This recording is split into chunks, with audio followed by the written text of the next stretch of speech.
to win this war quickly. Dat is niet voorkomen zeggen. We're going to do the right measures at the right time. Un decreto supremo.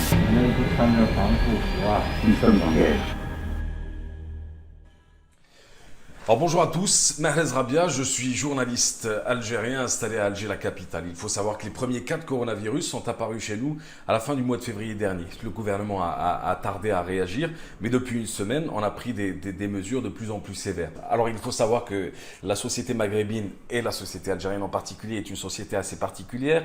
On vit beaucoup à l'extérieur, on sort énormément, on se retrouve énormément en groupe, on s'embrasse, on se serre la main et c'est un nouveau mode de vie qu'on essaye tout simplement de s'obliger à avoir. Alors dans la vie d'un journaliste, moi je vais vous montrer un peu comment j'ai transformé ma cuisine en un espace de travail, en un mini studio. La lumière et puis l'ordinateur pour les interviews sur Skype avec des médecins, avec des spécialistes, avec des Algériens aussi qui sont confinés dans les quatre coins du monde. Évidemment le kit de son et le micro et les batteries. Et puis ça, tout le monde connaît. Hein. On a tous acheté le maximum de produits possibles. Alors, les trajets qu'on avait l'habitude de faire en 30 minutes, voire 40 minutes, aujourd'hui, la capitale est tellement vide dans cette période de confinement que nous arrivons à rejoindre certaines destinations en moins de 5 à 10 minutes. Pour montrer un peu que petit à petit, la population commence à respecter les règles de confinement et les mesures qui ont été prises par le gouvernement. Tu rentres pas, non? Je sais pas, j'ai le droit. Je crois pas, non. Je crois que c'est interdit. T'as pris quoi? De quoi? Tu as pris quoi? Pour toi? Ouais. Des xiaolong dao. Et tu les veux ou on a le droit de... Et des pêches, des pommes de Java, des champignons, du lait, des tisanes. Je viens tout juste de me faire livrer les courses par une amie. Ici à Taïwan, quand on revient d'une zone à risque, on doit rester chez soi pendant 14 jours. Moi j'étais en France il y a 12 jours. Donc voilà, il reste encore 2 jours de confinement. Et il paraît que dehors la vie suit à peu près son cours. J'ai bien hâte de voir ce que ça donne. Changement d'ambiance ici en Nouvelle-Zélande. Je me trouve au terminal du ferry qui rejoint l'île Sud à l'île Nord. Les personnes essayent de rejoindre l'île Nord pour rentrer en confinement le plus vite possible. Je viens de vous montrer les personnes qui sortaient du ferry pour arriver sur l'île du Nord. Ici, c'est la file pour rentrer sur l'île du Sud. Les habitants du Sud veulent rentrer chez eux le plus vite possible.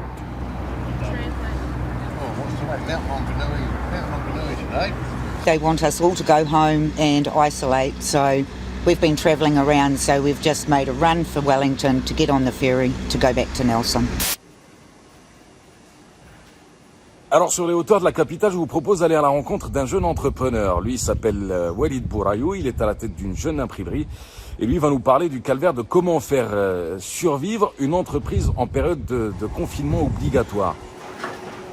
Alors là, nous nous apprêtons à accéder à l'imprimerie qui, elle, travaille à moins de 50%. La personne que je vous montre là, c'est donc Walid Bourayou qui est à la tête de cette imprimerie. Bonjour. Bonjour Mahrez, bienvenue. On rentre? Oui.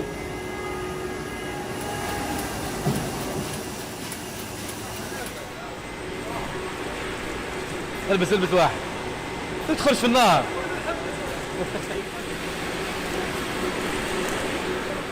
Malgré la pandémie, vous restez ouvert, pourquoi? Essentiellement qu'on a des commandes à respecter et des engagements à honorer aussi. Et en deuxième lieu, on est une quarantaine d'employés ici à l'imprimerie. Et s'il y aura des charges des charges ou des pertes, on les assumera entièrement. L'État n'a pris aucune mesure pour ce genre de cas. Pour les PME, pour les autres petites entreprises, on n'a aucun support par rapport à l'État. Pourtant, jeudi, vous avez décidé de fermer. Oui, ça devient de plus en plus sérieux. Cette pandémie, c'est pas une grippe normale. Et on voit que le nombre de cas est à la hausse de jour en jour. Et malgré tout ça, on décide de fermer, on prend entièrement les pertes en charge. C'est-à-dire que vos salariés continueront à percevoir leur salaire? Les salariés continueront à percevoir leur salaire le plus longtemps possible. On va essayer de faire un congé payé pour général pendant un mois. Le deuxième mois, on le prendra en charge. Et même s'il y aura un troisième mois, on le prendra en charge. On doit être solidaire avec tout le monde. C'est un cas de force majeure. On est pratiquement en guerre avec un ennemi invisible. Est-ce qu'il vous arrive d'avoir peur pour vous? Oui, souvent. On devient carrément paranoïaque. Je mets du gel matin, midi, soir, limite je mets du gel dans mon visage. Et on devient parano et c'est tout le monde, c'est le cas de tout le monde. Même si on n'est pas hypochondriaque, on l'est devenu, malgré tout.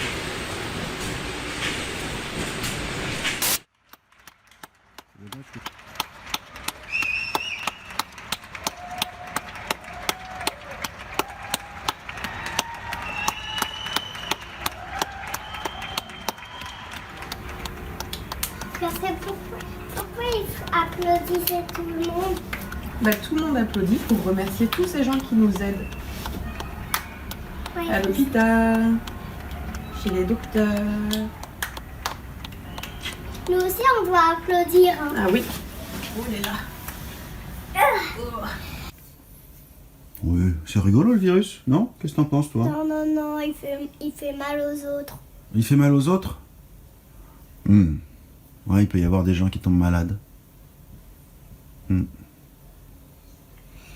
bonne nuit. Ici à Bruxelles, les principales victimes du confinement, ce sont les personnes sans abri qui du jour au lendemain ont été chassées de l'espace public sans aucune proposition de relogement. Raison pour laquelle plusieurs communes bruxelloises ont décidé de réquisitionner des hôtels, voilà, comme ici derrière moi, afin d'héberger une vingtaine de personnes sans abri. On leur propose 2 repas chauds par jour et un logement durable pendant toute la période de confinement. Donc voilà, c'est un bel exemple de la solidarité qui se met en place ici.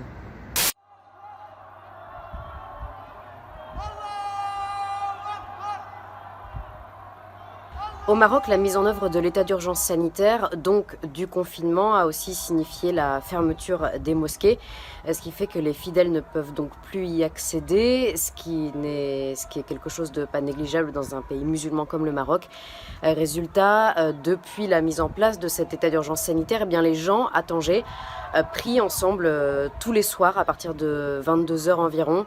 Ils invoquent Dieu depuis chez eux où ils sont confinés depuis leur balcon, à défaut de pouvoir se rassembler comme d'habitude dans les mosquées.